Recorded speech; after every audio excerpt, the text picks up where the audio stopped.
let's see. For most people, I guess let's get into it then. For most people, a lot of this has to do with trauma.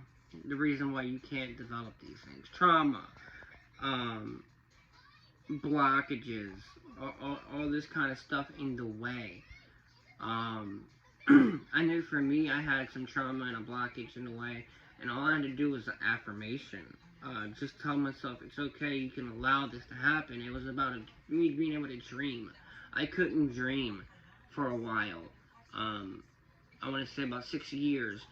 And what it was that blocked it is I was going through a period where I did acid. I had a bad acid trip. I thought I seen demons, some other shit, and had some like evil, weird dreams, and it freaked me out, scared me at the time because I was a Christian at the time. And what happened is I closed myself off from being able to dream. Reason I wanted to be able to dream was so I can start tapping into astral projection. And all it took was me telling myself that it's okay, there's no reason to be afraid anymore. I have passed this. It's okay to open up. Just let it happen and accept it and dream. Experience this again. You can experience this without fear. And literally, that night, I had a dream. And I've been dreaming for every day since then. And I can recall it, no issue. So yeah. Let's see. What else do I have written down here? That's pretty much it for that. Okay, so there is, like, different people will use crystals and stuff. I'm gonna say that's a slow roll. I mean, I'm wearing crystals right now. Third eye related. I have the tiger eye. I have opalite. But I mean, it's just a slow roll. That way, it really is. You can do that, but it's gonna be a slow roll. When it comes to evocation, if you want to do those evocations, I'm gonna speak on some things that nobody else does. You're gonna need dedication, patience, work on visualization. Yeah, I know from me in the beginning, visualization and meditation, it sounded so fucking stupid, but it's important. You need to be able to focus. Use meditation to get into trance states. You can use breath work, shamanic breath work to get into trance states, which help you be able to hear and see a spirit because you're more lucid. You're breaking out of the physical into the spiritual realm. That's why trance state is important. You need to use your imagination. Imagination is the doorway for the spirit to come to you and for you to enter another realm to the spirit. If you don't have an imagination, you don't have nothing. So you need to start building that up first. Work on daydreaming.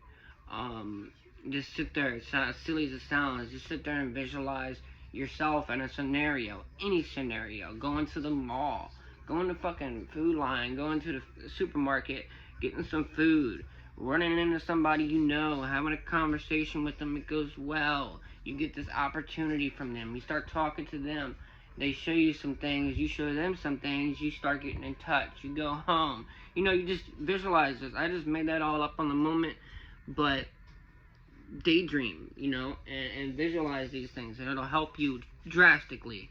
If you can't focus, if you can't daydream, you don't have an imagination, these are things that are getting in the way of you being able to do an evocation. You're not going to be able to hear a spirit if you can't stay in the moment. You can't hear a spirit if you're not open and not having these expectations. Expectations will ruin every evocation. What an expectation does to an evocation is you sit there, you're listening for one thing and one thing only. You're listening for a voice, and if you don't hear a voice, you're closing off all the other doors around you and have one door open, and what you're doing is, who knows where that spirit's trying to come from, but you're saying no, and I'm focused on this door alone. What you need to do is just have an open mind.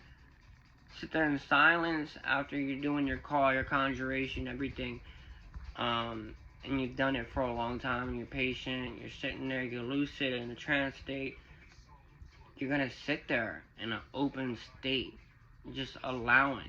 And when you're in that open and allowing state, 10 times more able to have something happen than if you were sitting there having these expectations and forcing the spirit to bend to your will, rather than meeting them in the middle somewhere. So that magical mind state, that open mind state, is extremely important. If you want to practice on focus, I recommend doing the 5 steps, and there's a practice 5-step set of instructions before evocation and summoning spirits by Constantinos. I would do that. Fear. A lot of people have fear. Like I said, there's expectation, lack of imagination. But that fear, a lot of people have fear of the unknown. And that scares them a lot too. Even though they're not scared of angels, but they're scared of demons. You might still have a wall up because you don't know anything about the angel. You don't know what it is. It's the fear of the unknown that is built in within the human DNA construct. You need to let go of that fear and just be open and allow. And that's a really hard thing to do, but once you can do it, you'll be much more open to that evocation becoming successful. Throw that paper away. Let's see. So you really need to focus on your intention. Be confident. Okay, here's some more stuff. Yeah, this is all basics. You need to be confident. Know what you need, know what you want, and why. You need to speak with power. I'm not speaking with power right now, just confidence. But imagine speaking with power when you're calling out. You need to know that the spirit can hear you. Talking like as if you're talking to your friend, calling them from the other room. Come here, so-and-so, come here. Can you grab that for me? You know what I mean? That's how you need to talk to the spirit with that kind of, I know expectations are bad, but you're going to hold an expectation that the spirit can hear you. That's how strong expectations are. Expectations in a bad way will fuck an evocation up. Expectations in a good way, like as if it could hear you, and you expect the spirit to hear you, is an extremely powerful thing. And you need that. Let's see. Yeah, so you need to believe in yourself. You need to believe that the ritual works. I don't know. I think that's all for right now, because I need to come back and do a part 2. If there's any questions, please hit me up in the comment section. I will leave a book for breathwork. Shamanic breathwork is what it's called, by somebody, Linda Wolf. Need to look up her stuff. She has some good stuff on breathwork, as well as I can leave some stuff for meditation. I'm sick right now, so I can't talk for that long, but I wanted to go ahead and try and help where I could, and cover just the basics, the groundwork. I was thinking about, this being the freebie, and then really getting into it and showing you a lot of stuff on Patreon. If that's something y'all are down for, just let me know in the comment section. I can really go into it, and break down everything. I gave you all the answers. This is just for you to study and kind of get into. Another good thing is this here. Let me flip this around. I have this right here, which is a scrying mirror. Obsidian. I use that a lot. It's not mandatory, but it will help you, especially get into an imaginative, open mind state. Another good thing to get into an open, imaginative mind state is wear a robe, get a wand, that kind of stuff. You don't need it, but it helps. Another thing, I have this. This is the Goetic circle, ritual circle, as well as I got crystals, I got Isis, dog. But what's important here is the circle. You can use that for getting into mind state. Again, you don't need a circle to do a ritual. I've done rituals in the freaking bathroom, okay? You don't need anything. You can do it on an airplane. I've done it in a damn airplane. You don't need anything to do a ritual. What you need is yourself, because it's between you and that deity, that other aspect. And you just need to build that connection, forge that connection. Imagination is the door to forge that connection. If you have no imagination, the door is locked.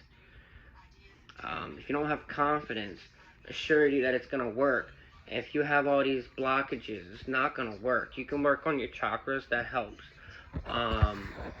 But it's you don't need to. There are attunements. You can buy a third eye ritual thing to get things started if you want to off of Etsy. Like, I don't care what it is, as long as you are steadily making a path towards that end goal. And honestly, don't be afraid to fail. A lot of people have a fear of failure. You need to get into that ritual mind state and perform a ritual a day. A ritual a day until you get it. And really break down everything I said in this video. Willpower, meditation, intention, speaking with power, focus. Treating a ritual as if it's your second chance and your last chance. You've been given a second chance to do it and sent back in time. You have to have this force within you wanting to do it. Getting that open, imaginative mind state. All this good stuff. Like, you need to really apply yourself to all this stuff. It's not going to come easy if it hasn't come easy to you yet. But it's not going to never happen. And I think that's one of the issues with a lot of people that aren't gifted. They think that they can't imagine themselves with this psychic ability because they haven't had it yet. So they can't see themselves with it. I think that's a big freaking problem too. For me, that held me back. That was a big blockage. I didn't have belief in myself ever gaining a psychic ability, and that shut down a lot of evocations. But I'm getting to the 20-minute mark, and I'm passing the 20-minute mark, so I'm gonna have to make a part 2. I'll make some more notes so it's a little more specific, and I'll dive deeper into some stuff, but this is just to get it started, give you something to work with. Alright, y'all have a good day. It's been the Shaman Guru. See you later.